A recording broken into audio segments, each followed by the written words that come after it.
अहंभाव आणि अहंकार हे जवळ जवळचे आहे. मला मुक्का लावा.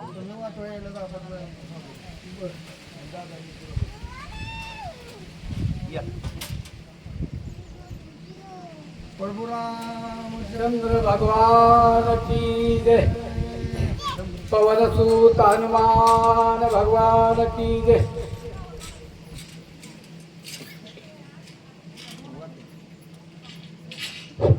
सुंदरीचा झलकारी शिव कुंतला नांगांकरी आयचे दानवान निर्धारी रावण करीते ऐका. श्री गणेशाला वंदन नाथमौलीच्या चरणी मस्तक. ऐकणारे सर्व श्रोते मंडळी, वाचक सूचक गुणवान ज्ञानवान यांच्या चरणाशी नतमस्तक होऊन कथेचं अनुसंधान नाथमौली ऐकणाऱ्या श्रोते मंडळीला परिहार देतात.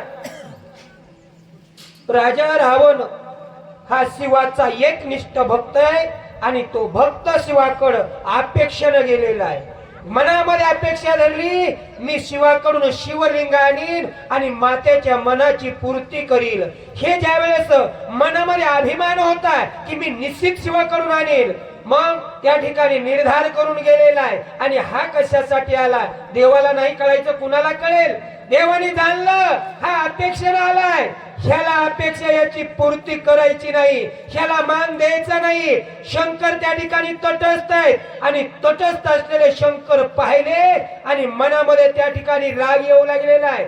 शंकर माझ्या इतका जवळचा आहे, रोज माझा आल्याबरोबर राजा कुठून आला, कशासाठी आला, पाणी पे, बस, असा रोज माझा पाहुणचार करत होता. पण आज मला एकही शब्दाने विचारणा करत नाही.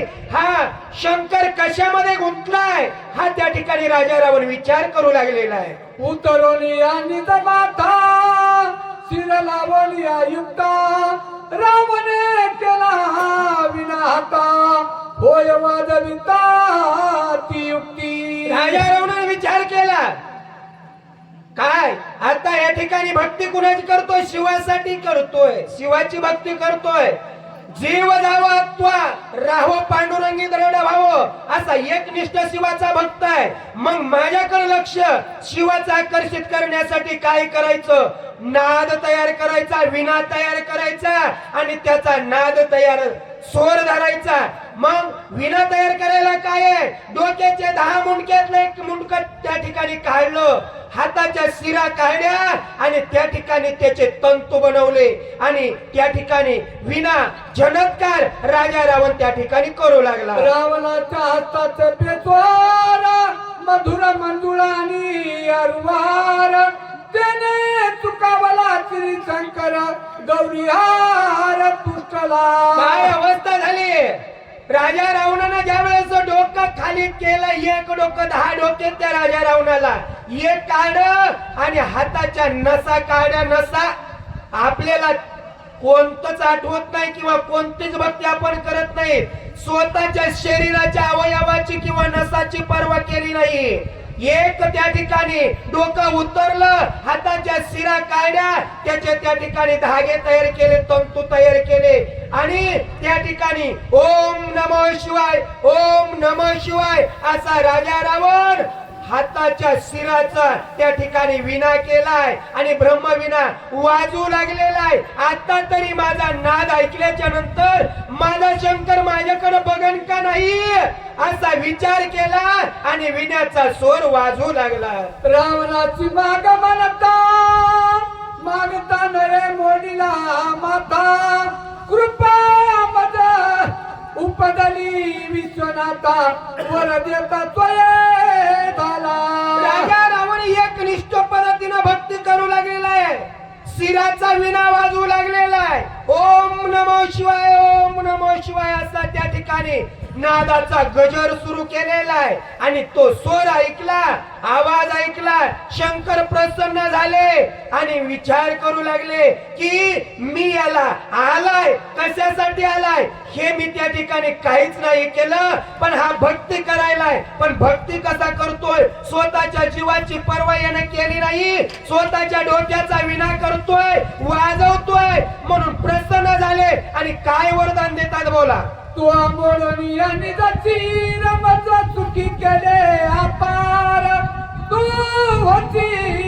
शिवाच्या चिरवीर सुरती लोकी. शंकरजी प्रसन्न झाले आणि राजा रावणाला म्हणू लागले, राजा तुझ्या भक्तीवर मी प्रसन्न झालोय आणि तुझी भक्ती अशी एकनिष्ठ आहे आणि तुझ्या भक्तीवर मी प्रसन्न झालोय. तू आता एक मुख नाही, तू 10 मुखाचा राजा होशील. त्रिजगतामध्ये शिव भक्त म्हणून तुझी गणना होईल असं त्या ठिकाणी शंकर म्हणतात. शिरा काढून या हातीच्या सत्वार तंतू लाविले साचार.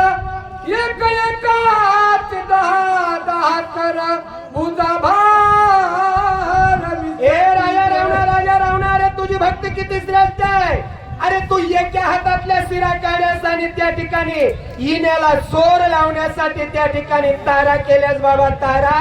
मग एका हातातल्या काढ्यास तुला 10 मुंडके होतील आणि 20 हाताचा राजा रावण तू होशील असं वरदान शिवशंकर राजा रावणाला देतात. वर देता व्रजा ध्वजा रावण 10 रे 20 भुजा. अमृत कुंपी देव निवदा बळ समाजी अतुर बळी. काय अवस्था झाली, राजा रावणाला वरदान प्राप्त झालं. शंकराचं वरदान आहे. 10 मुंडके तयार होतील, 10 मुंडके तयार झाले, 20 हात तयार होतील, हात तयार झाले आणि त्या ठिकाणी अमृताची कुपी राजा रावणाच्या बेंबीमध्ये वरदानामध्ये शंकराने दिली. जेवढं वरदान दिलं तेवढं शंकराच्या आज्ञेनं राजा रावणाला प्राप्त झालं. पुढे काय होतं बोला. शिव म्हणे लंकाला ताज जे आवड तुझे चित्ता देते देईन मी आता प्रसन्नता करतो. शंकर म्हणू लागले, राजा अरे मी तुझ्यावर प्रसन्न आहे. माझं मन तू जिंकलंस आणि मी तुझ्यावर प्रसन्न आहे. तुला आता या ठिकाणी काय पाहिजे ते माग. तुझी जी इच्छा आहे ते पूर्ती करण्यासाठी शंकर तुझ्या समोर उभा आहे. काय पाहिजे ते माग. राजा काय मागतो बोला. सदाशिव स्वय भोळा तो नेने राक्षसाची कळा. दुष्ट बुद्धी त्याचे डोळा मागती कळा. नाथ माऊलीने सांगितलं, राजा रावण राक्षस आहे, कपटी दुराचारी बुद्धीचा आहे. हे शंकर भोळे त्यांनी विचार केला नाहीये की मी याला वरदान देतोय. वरदान देत असताना हा कोणतं वरदान मागेल याचा विचार नाही केला आणि शंकर त्या ठिकाणी मोकळ्या मनानं म्हणले, हे राजा तुला काय वरदान पाहिजे ते माग, मी द्यायला तयार आहे. मग हा कपटी दुराचारी हा काय वरदान मागतोय बोला. पार्वती लावण्याची राशी ते मत द्यावी निज भोगाची. आत्मलिंग निज पुदेची कैकैसी ते द्यावे. बघा राजा रावण कोणत्या उद्देशाने कैलासाला गेलाय. मातेची पूर्ती करण्यासाठी मातेने सांगितलं आत्मलिंग पाहिजे आणि आत्मलिंग मागण्यासाठी गेला. परंतु आत्मलिंग शिवशंकराला सुरुवातीला मागितलं नाहीये. सुरुवातीला राजा रावण म्हणतोय, देवा तुम्ही मला या ठिकाणी काय वरदान मागायचं ते माग म्हणतात ना, तर मला पहिलं वरदान पाहिजे. तुमची कांता असणारी पार्वती माता मला भोगासाठी पाहिजे आणि दुसरं वरदान मला तुमच्या जवळ जे आत्मलिंग आहे ते माझ्या मात्यांच्या पूजेसाठी पाहिजे असं राजा रावण वरदान 2 मागतो. रावण मागणे ऐकता गेली उदार. वरद उलटता सूत माते चिरती मागता परम शोभता शिवाची. बघा काय अवस्था झाली. राजा रावणाने वरदान मागितले आणि वरदान मागितलेले विचित्र वरदान होते. पहिलं वरदान आहे स्वतःची पत्नी मागितली, पत्नी द्यायची आहे. भोगासाठी मागितली, सेवेसाठी मागितलेली नाहीये. आणि हा या ठिकाणी मागतोय, माझा शब्द गेलाय, बोले तैसा चाले त्याची वंदावे पाऊले. अहो आपली कथा अशी आहे, आपण या ठिकाणी बोलतो तर दुसऱ्या पावला म्हणतो मी बोललो नाहीये. परंतु हे देवाचे शब्द आहेत. मी जबान दिले, मी शब्द दिलाय, काय पाहिजे ते माग. आता काही जरी मागितलं तरी त्याची पूर्ती करावी लागेल असं शंकर त्या ठिकाणी विचार मनात करतात. परम शोभ शिवाचे चित्ता याची वरदान न देता असत्यता माझी माता कधी म्हणता मनवानी. शंकराने विचार केला, मी या ठिकाणी याला वरदान देतो म्हणलोय आणि आता जर वरदान नाही दिलं तर हा शाप शब्द माझ्या माथ्यावर बसेल, कलंक लागेल. शंकर बोलते तसे चालत नाही, हा माझा अपमानित या ठिकाणी माझ्या डोक्यावर शब्द येईल, मग याला बोललेला शब्द देवाच लागेल असा शंकर विचार करतात. माता सुत जवळ उल्हासता तुझे माताची नक्की मागता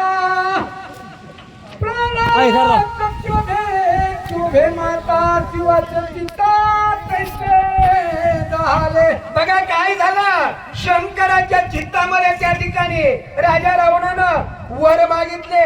एक वरानं पार्वती माता मागितले, दुसरं जे शिवाचं शिवपूजेचं जे लिंग आहे ते लिंग मागितलंय. मग मागितलेलं पूर्ती करायची, पण राग शंकराच्या मनात आलाय का, तर माझं या ठिकाणी जे अर्धांगिनी त्याची मागणी राजा रावणाने केली, या गोष्टीचा राग शंकराच्या मनामध्ये आला. पुढे शंकर काय करतात बोला. गुरुपत्नीच्या शिष्य माता तिचा अभिलाष करिता आली रावणा गुरु कल्पकता कैसे आता वाचे. बघा त्या ठिकाणी गुरु कल्पकथा येऊ लागलेली आहे.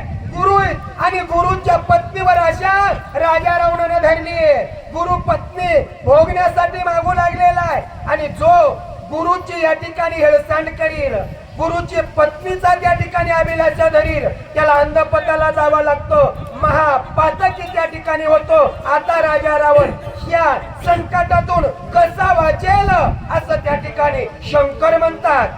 पार्वती देता रावणाच्या हाती हिच्याने तुम्हा सर्व शांती नकळून ते वचन युक्ती कल्पांती उल्हास. बघा त्या ठिकाणी राजा रावण या ठिकाणी ज्या वेळेस पार्वती मातेची मागणी केली आहे आणि पार्वती माता हातामध्ये घेईल, परंतु कल्पांती सुख राजा रावणाला भेटणार नाहीये. आज बात सुख नाही भेटणार असं त्या ठिकाणी बोलतात.